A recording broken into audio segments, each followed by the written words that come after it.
ঘাতকের bullet আমার ছেলেকে কেড়ে নিয়েছে। আমাদের সব স্বপ্ন তছনছ হয়ে গেছে। এখন আমরা স্বপ্ন দেখতেও ভুলে গেছি।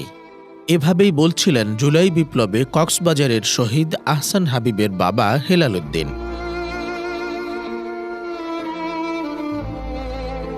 সংসারের উপার্জনক্ষম বড় ছেলেকে হারিয়ে পরিবারটি এখন দিশেহারা প্রায়। কক্সবাজার শহরের রাস্তায় তখনও বৈষম্য বিরোধী শিক্ষার্থীদের তুমুল আন্দোলন চলছে।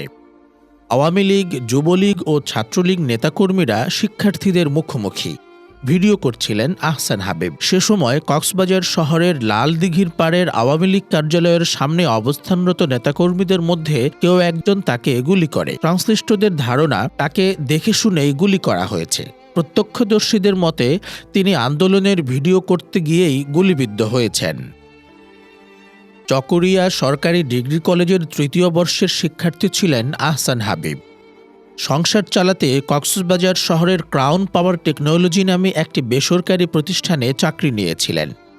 আহসান ছিলেন কক্সবাজারের চকরিয়া ফাঁসিয়াখালী ইউনিয়নের হেলাল উদ্দিনের বড় ছেলে।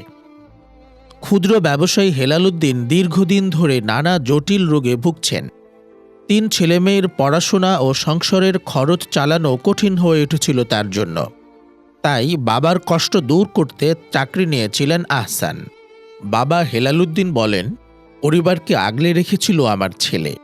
কখনো বাড়িতে এসে আমাকে দেখতে না পেলে এদিক সেদিক খোঁজাখুঁজি করত। ছেলেটা এখন নেই, সংসার চালানো কঠিন হয়ে গেছে। ছোট ছেলে মেয়েদের লেখাপড়া নিয়েই এখন শঙ্কায় পড়েছি। আহসান হাবিবের মা হাসিনা বেগম বলেন, 3 বছর ধরে 9,000 টাকা বেতনে চাকরি করত আমার ছেলে। তার স্বপ্ন ছিল সরকারি চাকরি করবে, প্রতিষ্ঠিত হবে, সংসারের অভাব দূর করে সবার মুখে হাসি ফোটাবে। কিন্তু এখন সবাইকে কাঁদিয়ে দিয়ে আমার ছেলে ওপারে চলে গেল। ছোট ভাই রায়হান বলেন, বাবা অসুস্থ হলেও ভাইয়া কখনো আমাদের কষ্ট বুঝতে দেননি। কয়েক ঘন্টা পরপর ফোন করে খবর নিতেন আমি কলেজে গিয়েছি কিনা। ছোট বোন মাসুমা জান্নাতের ভাষায়, ভাইয়ার চাকরির টাকায় আমাদের সংসার চলত, পাশাপাশি আমাদের লেখাপড়ার খরচও চালাতো ভাইয়া। এখন সংসারের এই অবস্থায় লেখাপড়া আর করতে পারবো কিনা জানি না। স্বজনদের থেকে জানা যায়, 18 জুলাই রাত 8টার দিকে কাজ শেষে বাসায় ফিরছিলেন আহসান হাবিব। শহরের বিভিন্ন স্থানে তখন বৈষম্য বিরোধী ছাত্র আন্দোলনের বিক্ষোভ মিছিল চলছিল। লালদিঘির পাড় এলাকায় পৌঁছলে হঠাৎ একটি গুলি এসে আহসানের মাথায় লাগে। সহকর্মীরা তাকে মুমূর্ষ অবস্থায় কক্সবাজার জেলা সদর হাসপাতালে নিয়ে যান, কিন্তু চিকিৎসকরা ভর্তি না করে তাকে চট্টগ্রাম মেডিকেল কলেজ হাসপাতালে নেওয়ার পরামর্শ দেন। চট্টগ্রাম নিয়ে যাওয়ার পথে ইন্তেকাল করেন শহীদ আহসান হাবিব।